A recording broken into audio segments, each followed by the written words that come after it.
मेरे देशवासियों, जय हिंद।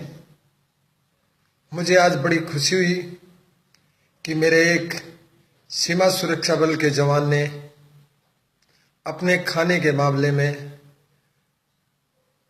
देश को एक संदेश दिया है।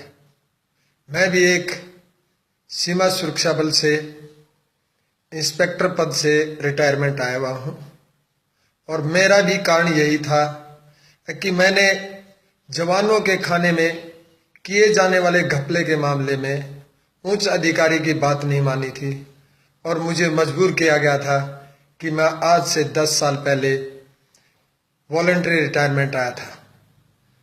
मेरे देशवासियों, आज एक बार फिर आप तक ये संदेश पहुंचाने के लिए मैंने ये 10 साल से जो अपनी वर्दी संभाल के रखी हुई थी, इसको पहनकर आपके सामने आया हूं। सिर्फ खाने का मामला नहीं है। मैं आपको बताना चाहता हूं, जवानों को समय पर छुट्टी न देकर जो उनकी चमचागिरी अधिकारियों की करता है, उसको समय पर छुट्टी दे दी जाती है, लेकिन जो जवान उनके आगे पीछे नहीं जाता, उसको छुट्टी के लिए भी बहुत परेशान किया जाता है।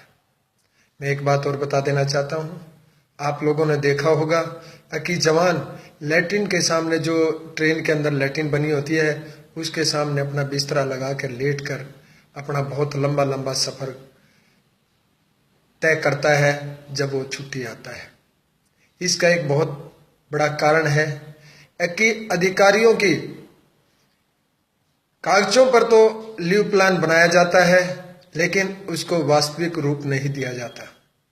और भी बहुत सारे घपले किए जाते हैं। आपने बाघा बॉर्डर देखा होगा। बाघा बॉर्डर पर जो जवानों ने वर्दी पहन रखी है, वो उन्होंने अपने पैसे से खरीद कर पहन रखी है। जो वर्दी इनको इश्यू होती है, उसका कपड़ा इतना घटिया होता है कि एक बार धोने के बाद दोबारा उस वर्दी को कोई भी सर्मोनियल ड्रेस के रूप में पहन नहीं सकता। मैं आपको एक बात और कहना चाहूंगा, सिर्फ ये खाने का घपला कहाँ तक है, इसके बारे में भी बता दूं। जो भी आप बॉर्डर पे पोस्ट देखते हैं या जो कैंप, आप सीधी भाषा में मैं बोलूंगा, कैंप आप लोग देखते हो, उस कैंप का बहुत बढ़िया मेंटेनेंस किया जाता है और उस मेंटेनेंस को करने वाले जवान होते हैं। और उस मेंटेनेंस के लिए जो सामान लाया जाता है, वो भी जवानों के राशन से ही लाया जाता है।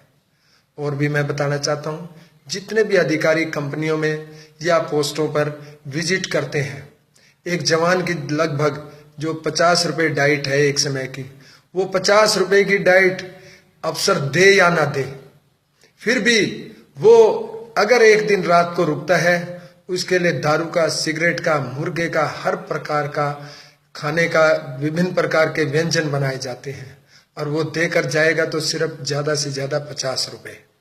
इसी प्रकार से आपने देखा होगा कि वेलफेयर के लिए जवानों के लिए बहुत पैसा आता है। उनकी फैमिलीज के वेलफेयर सेंटर खुले जाते हैं, लेकिन उसके अंदर भी पैसा जो आता है, उसको भी उच्च अधिकारी ऐसे ही चाट जाते हैं। मैं आपको अभी मामला आया था J&K का। मैं J&K के मामले में बताऊंगा कि जो बॉर्डर पे कारगिल में मैं खुद रहा हूं, जो बॉर्डर पर ऊपर पोस्टों पे रहते हैं, उनके पास तो आधा राशन भी नहीं पहुंचता। उनको जो दी जाती वर्दी है, उस वर्दी को एक जवान कई साल तक, एक जवान वहां रहेगा, वो दूसरे जवान को दे दी जाती है, तीसरे को दे दी जाती है और उसकी हालत बहुत माड़ी होती है। इसके साथ साथ मैं आपको बताना चाहूंगा, जितने भी सिक्योरिटी या सिक्योरिटी एड्स कहते हैं उसको, यानी जो उनके साथ सुरक्षा के लिए लगाए जाते हैं उच्च अधिकारियों के साथ, उनका काम एक बच्चे को संभालेगा, एक उसके वर्दी प्रेस करा के लाएगा, जूते पॉलिश करेगा और साथ के साथ वो उसके खाना पकाने का भी जवान काम करता है। अगर किसी जवान ने मना किया तो उस जवान को बहुत परेशान किया जाता है, मानसिक रूप से प्रताड़ित किया जाता है। और इसी प्रकार बहुत सारे घपले, चाहे वो वर्दी खरीदने में हो, इक्विपमेंट खरीदने में हो, बहुत सारे घपले किए जाते हैं। इसलिए मैं एक बार फिर उस तेज बहादुर यादव को सलाम करता हूं, जिसने अपने जवानों की भावनाओं को देश के प्रधानमंत्री तक पहुंचाने की कोशिश की है। एक बात और मैं आपको कहना चाहूंगा, आप देखेंगे कि आजकल वॉलंटरी रिटायरमेंट बहुत जवान आ रहे हैं। उसका कारण सिर्फ एक ही है कि वो अधिकारियों से परेशान होते हैं। और मैं तो ये कहूंगा, बिल्कुल सरेआम अफसर जो सीनियर होते हैं वो तानाशाही का जो है एक छोटा रूप कह सकते हैं। आपने देखा होगा बहुत सारे डीजी आए जिन्होंने जवानों के बारे में कभी नहीं सोचा। लेकिन मैं इतना जरूर कहूंगा, सिर्फ अभी तक अगर कोई जवानों के बारे में सोचने के लिए डीजी आया है तो मिस्टर प्रकाश सिंह आए हैं। इन्होंने जवानों के वेलफेयर के लिए बहुत काम किया। लेकिन आपको देशवासियों जानकर हैरत होगी, इतने अच्छे अधिकारी को जो इनको सर्विस की एक्सटेंशन मिलती है सिर्फ एक प्रकाश सिंह को नहीं दी गई थी। वो जब रिटायरमेंट हुए थे, मैं उनकी जो विदाई परेड में खुद एक सब इंस्पेक्टर के तौर पर वहां उपस्थित था, उस परेड में भाग ले रहा था। प्रकाश सिंह ने अपने भाषण में जवानों की पीड़ा को समझा और वो बड़े दुखी और भावुक हुए थे कि मुझे जवानों का भला करने के लिए समय नहीं दिया गया। दोस्तों, आपने जो इस जवान की आवाज को सोशल मीडिया के थ्रू उठाया है, बहुत सारे मामले हैं। अगर इसका गहन पूरे सीमा सुरक्षा बल के आपके जवानों के बारे में मैं बताऊंगा, कोई भी अधिकारी, कोई भी मीडिया वाला जाकर देख लीजिए, एक जवान लगातार बॉर्डर पर 3 घंटे से ज्यादा सो नहीं सकता।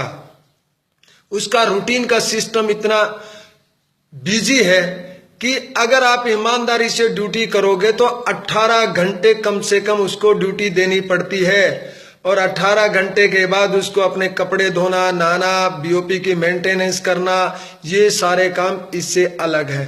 तो आप सोचिए, इन परिस्थितियों में जब हमारे पैरामिलिट्री फोर्स के जवान काम कर रहे हैं, लेकिन जब भी वो किसी प्रकार की आवाज उठाते हैं तो अधिकारी उसको दबा देते हैं। हाँ, इतना जरूर मैं कहूंगा कि सभी अधिकारी एक जैसे नहीं हैं। बहुत सारे अधिकारी बहुत अच्छे भी हैं। जैसे मैंने देखा है, एसपीजी में जो गए हुए अधिकारी वापिस सीमा सुरक्षा बल में जाते हैं तो वो बहुत अच्छा कार्य और जवानों की भलाई के लिए काम करते हैं। उसका कारण है क्योंकि वो एसपीजी के अंदर एक इंस्पेक्टर से लेके सिपाही तक दोनों एक ही किस्म की ड्यूटी तक भी करते हैं।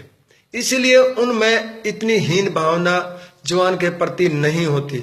लेकिन जो सीमा सुरक्षा बल के अधिकारी है वो वाकई में जवानों को बहुत परेशान करते हैं। मेरा आपसे अनुरोध है, इस वीडियो को देखकर एक बार फिर समस्त समस्याओं को जो हमारे सीमा सुरक्षा बल के जवानों को या सीआरपीएफ, आईटीबीपी, सीआईएसएफ के जवानों को आती है, उसको जरूर एक बार पूरे देश के अंदर फैलाएं। धन्यवाद।